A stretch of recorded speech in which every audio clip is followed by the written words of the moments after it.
مادر مطبوعات تاجیک. این بهای قهرمان تاجیکستان، اساسگذار ادبیات معاصر تاجیک، استاد صدرالدین عینی است که به جمهوریت امروز داده. پس همین کافی است که رسالت یک روزنامه به حیث تاریخنامه یک ملت بزرگ اعتراف و پذیرفته شود. روزنامه‌ای که 95 سال دارد.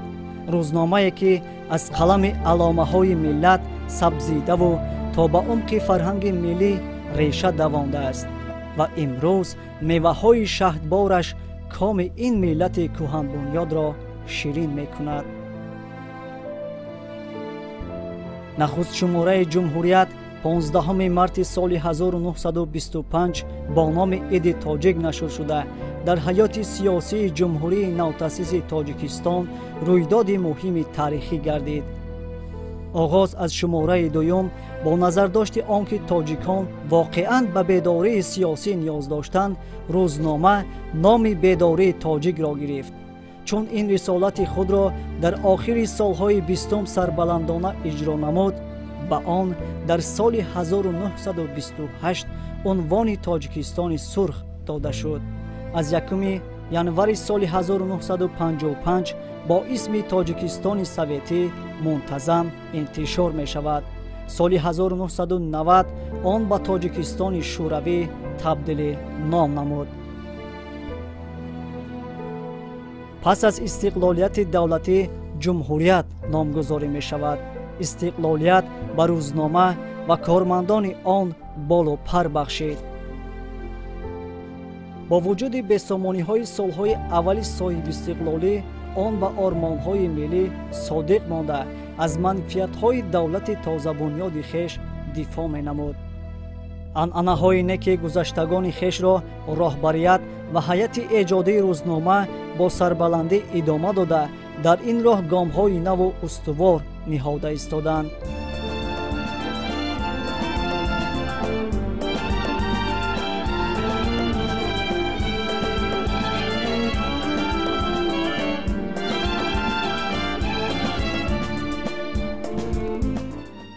در حیات فرهنگی کشورمان آزمون‌های نشریه رسمی جمهوری تاجیکستان روزنامه جمهوریت پدیده نو به حساب می‌روند. در راه تشکیل آزمون‌هایش جمهوریت با راه معمولی نرفت. به اندیشه تشکیل کنندگان آزمون‌ها باید به منفعت نه تنها نشریه بلکه چون معرکه گسترده سیاسی و معنوی بر نفع قشرهای گوناگون جامعه خدمت کنند. تجربه 5 ساله و 8 آزمون تشکیل نموده جمهوریت نشان می‌دهد که هیئت ایجادی روزنامه به هدفهای خود رسید.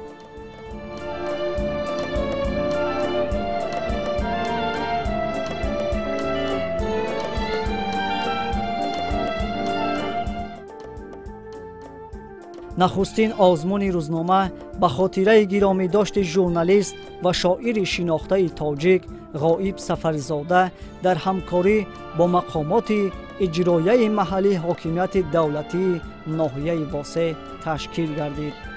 مقصد از برگزار نمودن آزمون ترنم دستاوردهای کشورمان در طول 25 سال صاحب استقلالی آن و انعکاس واقعی وضع کنونی ساحه‌های مختلف بود.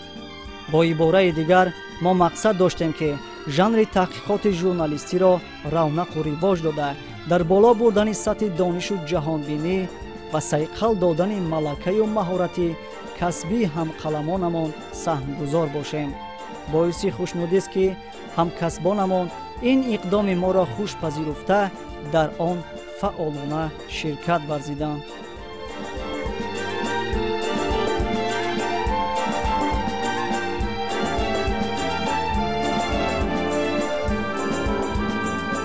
غائب سفرزاده شاعری بسیار برکمار و برجسته تاجیک است. سال 2016 آزمون خیلی با نفوذ و تاریخی به خاطر شاعر روزنامه‌نگار شهید تاجیک غائب سفرزاده دایر گردیده بود. البته غائب سفرزاده در خود روزنامه تاجیکستان سوویتی اون وقتا حالا جمهوریت کار و فعالیت میکرد و یکی از روزنامه‌نگاران خیلی خوش سلیقه تاجیک محسوب می‌افت و با اقدام غایب سفرزاده اولین مرتبه هنوز در سالهای 60 70 عصر گذشته در بابت تازگی زبان تاجیکی پیشنهادهای خیلی خوب شده بود و در اون دوره در روزنامه تاجیکستان سویتی محض مقاله‌های پرابلموی و مقاله‌هایی که روزمره بودن از جانب غایب سفرزاده انشا می‌شدند و در این روزنامه پیوسته نشر می‌شدند و میگوید که سرود من به یک آواز بگذشت عقاب بود و در پرواز بگذشت و این عقاب هنوز پرواز دارد و در سمای ادبیات تاجیک تا هنوز شعری استاد غایب سفرزاده میان مردم و هواداران آن معلوم مشهور است و کتاب و قصه و حکایه و چرخهای غایب سفرزاده تا هنوز در میان روزنامه‌نگاران البته پیوسته مطالعه می‌گردد و امروز میتوان از مکتب ایجادی غایب سفرزاده پیوسته ما یاد کنیم چون که غایب سفرزاده نه تنها شاعر بلکه روزنامه‌نگار و پوبلیسیست خیلی ماهر و شناخته تاجیک بودند. سال 2017 به خاطر معرفی جوانان موفق و بالیاقت کشور جمهوریت آزمون پیروی پیشوا را راه اندازی نمود. هدف اساسی از برگزاری آزمون در برابر معرفی جوانان موفق و بالیاقت ترکیب سهم آنها در بخش‌های راهبری، اختراعات، علم و تکنولوژی‌های نوین، صاحبکاری و دیگر ساحه‌های مهم اجتماعی و اقتصادی مملکت میباشد. هر یک آزمون روزنامه از یکدیگر در سطحی خیلی بلندتر دایر گردیدند که این جامعه خصوصا اهل قلم را با نشریه خیلی نزدیکتر کرد. آزمون پیروی پیشوا یکی از آزمون‌های خیلی باشکوه روزنامه بود که پیروان پیشوای معظم ملت خصوصا چهره‌های جوان که برای دولت و ملت و پیشرفت جامعه خدمت‌های صافدلانه کردند معرفی گردیدند. آزمون مذکور در دایره سیاستی جوانپرورانه پیشوای ملت دایر شد، زیرا محض با تشبث و غمخوری‌های بی‌نظیری پیشوای معظم ملت امروز جوانان در تمام ساحه‌ها سربلندانه فعالیت کرده ایستادند. این تشبث رهبری دولت در برابر افتخار مسئولیتی ما جوانان رو نیز بیشتر میکند که با وطن و ملت صادقانه خدمت نماییم و ارزنده باوری پیشوای ملت باشیم. آزمون برای من یک درس شد که من باید که در جلوی خودم قوی‌تر یعنی قدم زنم و هر آنچه که انتخاب کردم آنو باید که بهتر براه مونم و کسبیت خود را بهتر تکمیل بدیم. پیشوای ملت محترم امام علی رحمان با اعلان داشتن سال 2017 همچون سال جوانان بار دیگر ثابت ساخت که دولت و حکومت کشور با این نیروی سازنده و پیشبرنده جامعه اعتماد و باوری کامل دارند. با راه اندازی چنین یک آزمون در موضوع مهم روزنامه جمهوریت نیز با تشبث‌های بنیادکارانه‌اش پیرو واقعی پیشوا بودن و در گلگل شکوفی کشور سهم گرفتن و در ترغیب فعالیت فرزندان شجاعتمندش کمر همت بستنش را بار دیگر ثابت نمود. از همه مهم در ضمن آفریدن پورتریت یک گروه جوانان لیاقتمند چهره کل جوانان کشور نیز آفریده شد که به دولت و ملت خود صادقانه خدمت نمودن را رسالت اساسی شهروندی و قرض فرزندی می شمارند. پیش از آنه که هیئت جوانان ایجادکار روزنامه جمهوریت را پیش نظر آوریم نمی شود از دستگیری‌های سرمحرر جوانپروری آن یاد نکرد. اگر محصلین مکاتب عالی کشور بعد از ختم دانشگاه حتما با بسته مقاله ها در تاجیکستان سوویتی و یا شوروی را می‌کوفتند، امروز از میز دانشجویی امکان راه یافتن به این بارگاه را دارند. این البته باوری است. باوری نه تنها مثلا راهبریت روزنامه جمهوریت را می‌فهماند، بلکه مؤسسان آن، حکومت جمهوری تاجیکستان و پرزیدنت کشور را به نسل جوان کشور بازگو می‌باشد. جمهوریت مکتب یک عصره آماده کردن کادرهای ژورنالیستی است که در مطبوعات تاجیک نظیر ندارد. بزرگان علم و ادب تاجیک همین آستانه را کوفتند، از این آستانه برآمدند، در این میدان سخن اولین بار قوه آزمایی کردند، یعنی نگاشته هایشان را به نشر رساندند که من بعد قلمشان سبز و بارآور گشت. آزمون نشریه یکجا با مقامات اجرایی محلی حاکمیت دولتی ناحیه رشت بخشیده به 20 سالگی روز وحدت ملی و گرامی داشت قهرمان تاجیکستان نصرت الله مقسوم دایره های وسیع علمی و ادبی را به هم آورد. محققان ساحه ژورنالیستیکا در این مورد برحق ذکر نمودند که موادی در دایره آزمون نشر شده در تقویت اندیشه دولت محوری، خودآگاهی ملی، حفظ و گرامی داشت ارزش‌های صلح و وحدت ملی مساعدت نمود. در مراسم جنبست آزمون که در شهرک غرم برگزار گردید ذکر شد که محض با تلاش‌های پیگیرانه پرزیدنت جمهوری تاجیکستان محترم امامعلی رحمان ما وحدت کامل ملی به دست آورده در پرتو سیاست بنیادکارانه راهبریت عالی کشور در مملکت از جمله در ناحیه رشت کارهای سازندگی و بنیادکاری ادامه دارند. آره، سیاست واقع بینانه پیشوای معظم ملت بود که ما در دوران استقلالیت دولتی به ارزش‌های تاریخی ملت کهن بنیاد خویش رو آوردیم و در مثال نصرت الله مقسوم نام قهرمانان خود را زنده کردیم. این آزمون‌ها و این جماعت یک تازگی داشتند که در کشور ما این یک تشبس نیک و خوبی که امروز روزنامه با نفوذ ما جمهوریت اقدام کرده است که چنین آزمون‌ها که در پایتخت جنبست می‌شدند امروز در این گوشه بیشتاسای وطن ما جنبست می‌شوند. این آزمونی که خودش روحیه وطن دوستی داشت، خودش روحی بلند وحدتگرایی داشت، در اینجا جنبست شد. چنین چاره‌بینی‌ها برای بالا برداشتن هویت ملی، افتخار وطنداری و برای پیشرفت تاجیکستان عزیزمون و در مثال این گونه اشخاص تربیت یافتن جوانان و نهایت اهمیت کلان دارند. با شکوه و شهامت خاصه تجلیل شدن روز زبان دولتی جمهوری تاجیکستان از مقام والا داشتن آن در فرهنگ و تمدن ملتمان گواهی می‌دهد. این مطلب در مراسم با شکوه جنبست آزمون روزنامه جمهوریت یکجا با مقامات اجرایی محلی حاکمیت دولتی ناحیه عینی که سال 2017 به خاطر گرامی داشت روز زبان دولتی و قهرمان تاجیکستان صدرالدین عینی اعلان شده بود بیان گردید.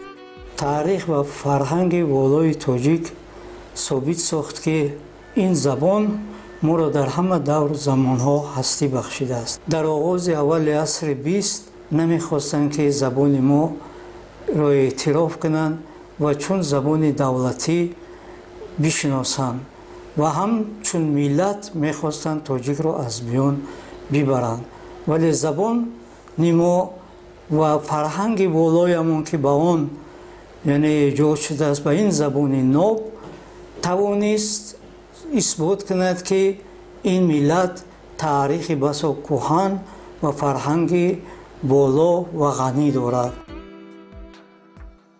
مقصد از تشکیل آزمون فراگیری فراختر مسائل مربوط به وضع امروزه و دورنمای زبان تاجیکی، مقام و منزلت آن در تمدن و فرهنگ ملی، خدمت‌های ماندگار قهرمان‌های تاجیکستان، پیشوای معظم ملت محترم امامعلی رحمان و استاد صدرالدین عینی در حمایه و تحکیم زبان تاجیکی همچون زبان دولتی بود.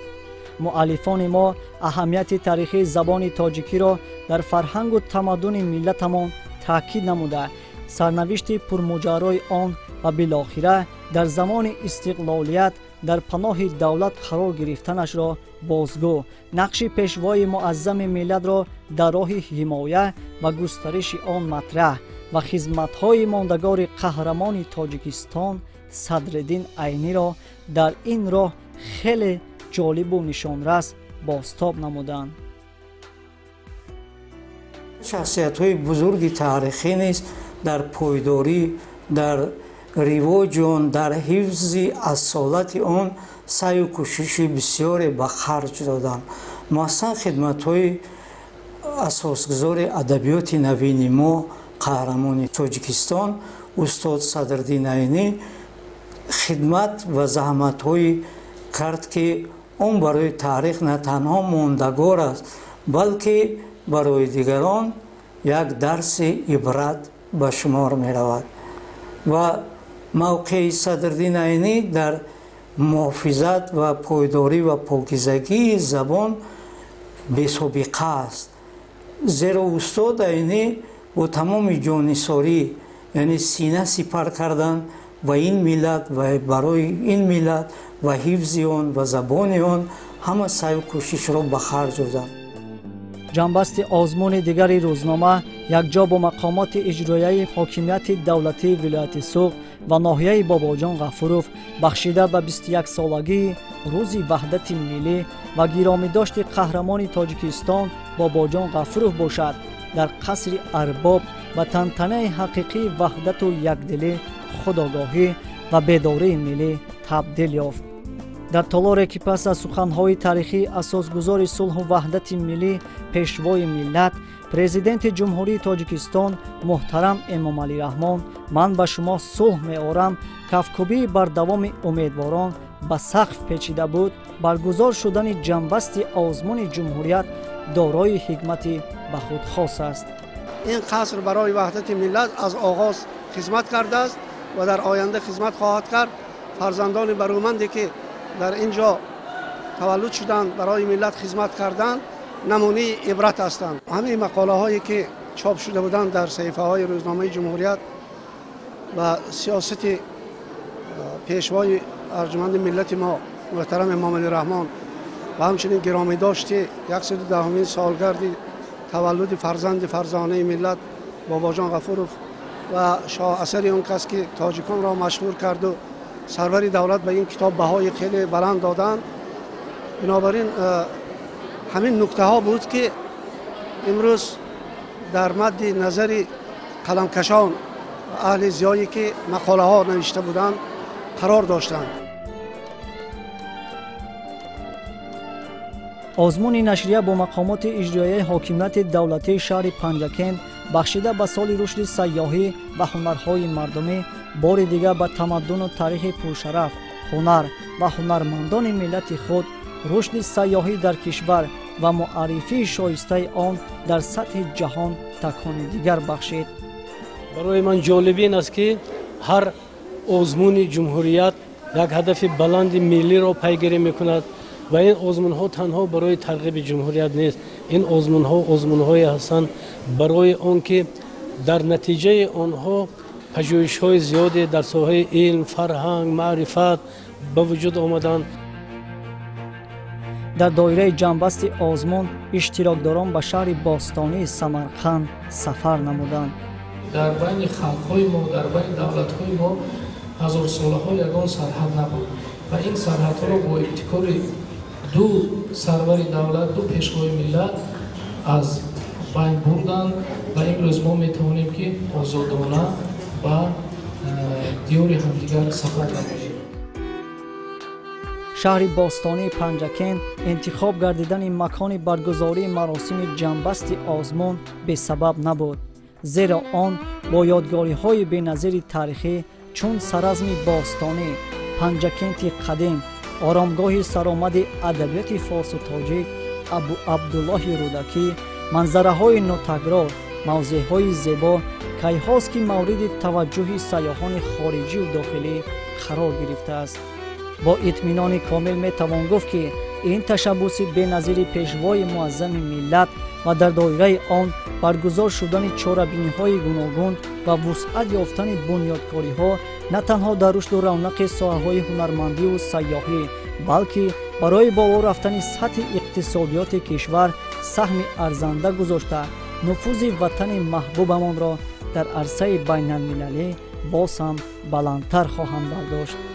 маҳфили ҷанбасти озмуни рӯзномаи ҷумҳурият бисёр омӯзанда, аҷоиб ва хотирмон гузашт.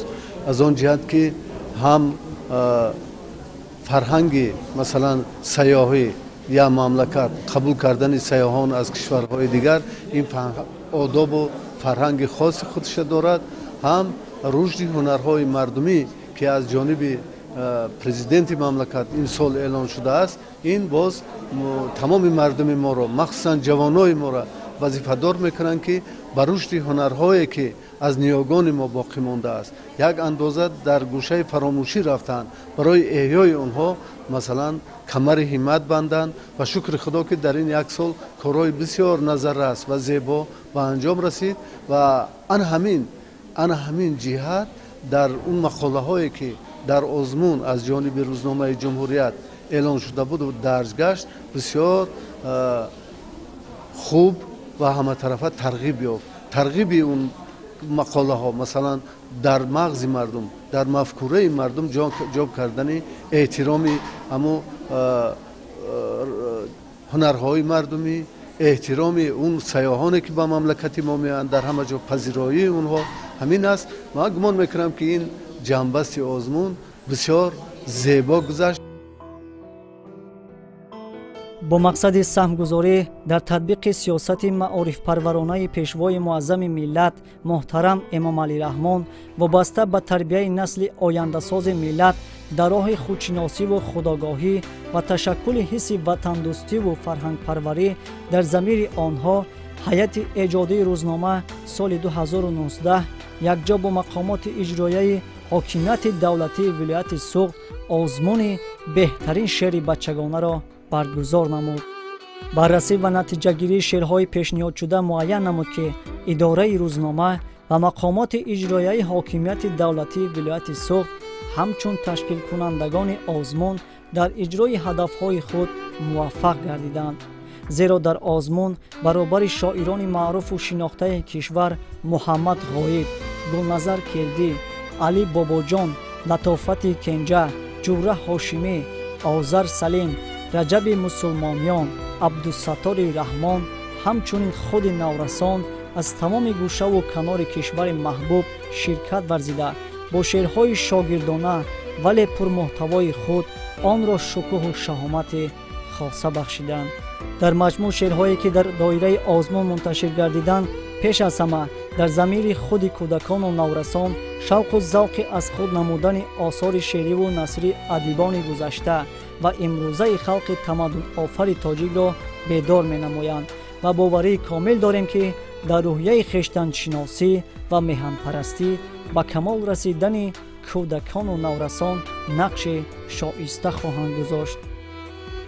боиси хушнудӣ аст ки ин озмуни мо миёни аҳли ҳунари ҷумҳурӣ хеле дастгирии зиёд ёфт. аз ҷумла ба нишонии рӯзнома қариб 300 нафар шеърҳои худро ирсол доштанд. аз ин миён 100 нафарашон шеърҳояшон ҷудо шуд, дар саҳифаҳои нашр гардид ва 16 нафари онҳо дар охир ғолиб омаданд. талабот ҳамин гуна буд ки онҳо бояд сешеърӣ пешниҳод мекарданд, яъне ки қариб 1000 шеъри нав барои кӯдакон тавлид ёфт ва мо беҳтаринҳои онҳоро албатта пас аз таҳриру тасҳеҳ дар саҳифаи рӯзнома ҷой додем. шеърҳое ки ба ҷумҳурият пешниҳод намудам шеърҳои аввалини бачагона буданд. ман пештар эҷод мекардам, аммо шеъри бачагона дар миёни шеърҳои ман вуҷуд надошт. ҳангоме ки дидам ки устод Гулназар дигар шоирони бузурги кишвари мо дар он ҷо иштирок карданд, боварӣ бар он надоштам ки ман низ яке аз ғолибони ин озмун мегардам. вақте ки озмун баргузор гардид, ман 3 шеърамро чӣ хеле ки шарти озмун буд пешниҳод кардам. масалан якташ ҷиҳози худкор буд. куртаадро ки дарон? пурсид модар аз Фарид. ман надарондам оча, балки ӯ худаш дарид. шиму костюмат чаро чирку ранголуд шуда? ман накардам очаҷон, балки худ аз худ шуда. ва ҳамин тавр модар ба Фарид мегӯяд ки биё ба онҳо Фарид дарси адаб омӯзем, на шиму костюм шӯем, на куртаро бидӯзем. худашро дӯзад, куртаи беинтизом, ҳамдигарро бишӯянд, шиму костюм дар ҳамом, тозагӣ дар сумкаат, худаш ҳувайдо шавад, попӯши гумшудаат, худ аз худ пайдо шавад. муҳаббату меҳрубонию ғамхории президенти муҳтаримо пешвои миллати мо нисбат ба кӯдакон аст. он газ ҳамеша дар суҳбатҳояшон ба насли ҷавону наврасу بچه‌ها میگن که شما آینده تاجیکستان هستید. واقعا ما اگر آینده خود را امروز تربیت نکنیم از فردا چیز چشمدار بودن از امکان بیرون است. بچه‌های ما باید وطن دوست باشند و به کمال رسند با صداقت جان فدا در راه وطن، زیرا آنها خواهد نخواهد جای پدر و بابای بیبی پدرکلان و مادرکلان خدا میگیرند. آنها باید از ما بهتر کار کنند، از ما بهتر سازند، تاجیکستان را مشهورتر کنند. در این راه در تربیت چنین کار بسیار پرشرف ادبیات بچه‌ها سهم به نهایت بزرگ دارد. در تاریخ هر خلق و ملت واقعه‌های بزرگ و مهم رخ می‌دهند که سرنوشت منبعد و راه رشد آنها را برای سالیان زیاد معین می‌نمایند. استقلالیت دولتی برای مردم تاجیک از جمله چنین رویدادهای بزرگترین تاریخی میباشد. استقلال برای مردم شرفمند تاجیک امکانیت فراهم آورد که اختیار دولتداری را به دست خود گرفته به سوی زندگی آسوده، اعمار دولت دموکراتی و حقوق بنیاد دنیوی راهی وسیع گشایند.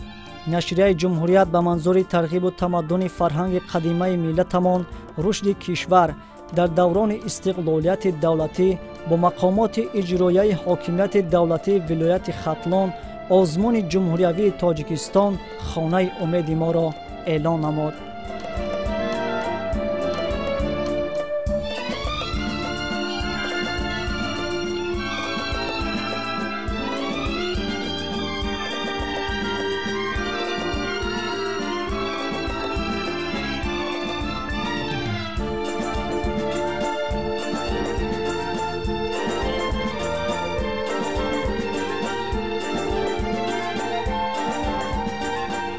آزمون تاجیکستان خانه امید ما با ابتکار قربانعلی رحمانزاده سرمحرر روزنامه رسمی جمهوریت و تشبوسی قربان حکیمزاده رئیس ولایت راه اندازی گردیده است. چنین آزمون ها برای نسل آینده و برای نسل امروزه تنها منفعت بخش است. چنین آزمون ها بسیار بودند، اما اسلوب و طرزی که طول 4-5 سال آخر سرمحرر جمهوریت راه اندازی نمودن این در تاریخ مطبوعات تاجیک دیده نمیشد.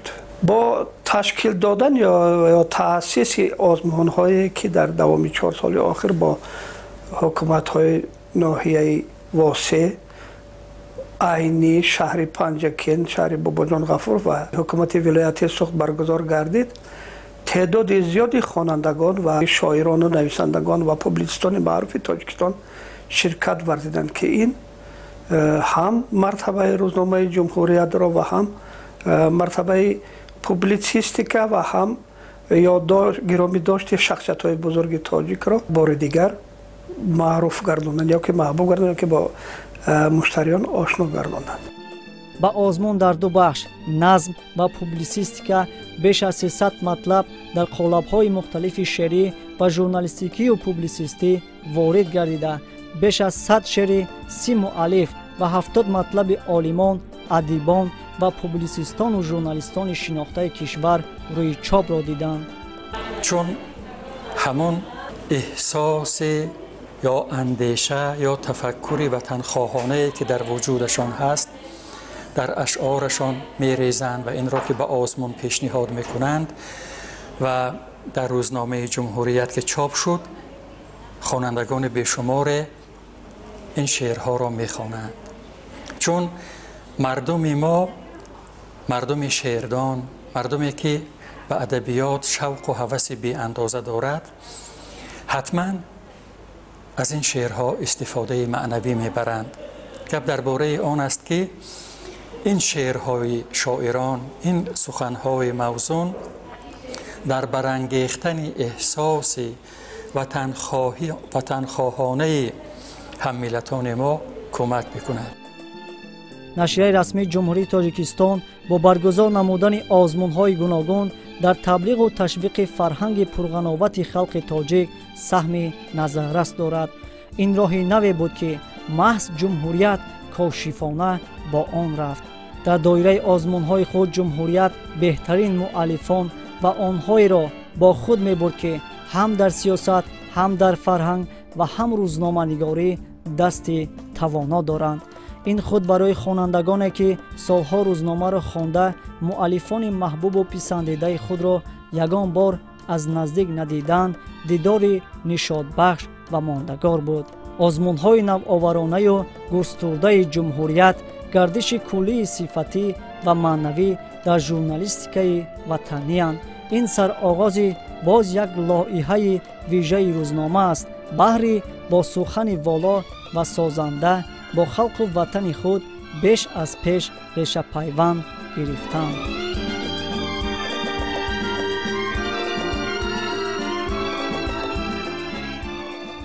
این است رسالت یک روزنامه‌ای که به امروز و آینده این ملت و این سرزمین اجدادی نه تنها به تفاوت نیست بلکه هم مرام و هم تقدیر است.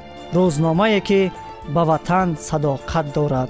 روزنامه‌ای که هرچند طول فعالیت بیش از 95 ساله بارها تبدیل نام کرده باشد هم یک رو و یک مرام و در موقع خود استوار ماند. روزنامه‌ای که مکتب است، مکتب تربیت احساس وطنسازی.